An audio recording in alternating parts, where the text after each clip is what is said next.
السلام عليكم. dhamaanteen waa dhahnaa hooyo qaali waayo, hooyo qiime leedahay. Sax hooyo qaali waayo, laakiin waxa ogaan karo qiimaha hooyo qofkii hooyo ah. Aniga alxamdulillah markii ugu horeysay waa cunug aan dhalo maasha Allah.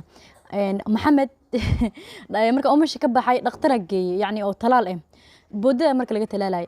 Cirbad yani asig ka weyn uu soo qaatay dhakhtarka. Waa isku naxan oo naxsan aadana cunugii markuu ku muday wuu ooyay. يعني dareenkayga caadi ma ah waa isbedelay controlkan yani jabi kala galay kadib aniga waxaan arkay ilan iga socoto mana oono waa miro laakiin ilana iga socoto yani laabta wax ka dareemay ilana iga socoto kadib دكتور كساكم المحل أنا سأعونك كيف عن أخو عربدي وكمان هي أنا ما أونو يعني لكن إلا أنت ما قارن مشاكل ما أنا لكن ما أونو يعني مكتئب ساكم مالو الله جابدي ويلكو واكدي له ساكم مالو أدوتي أكدر أدوت قنقي وحصاق وأنا سهدوت هايدهن ويجدي لها صهبارنكم الهدك أركو يا جلجلاع مرك ما شاء الله إله هو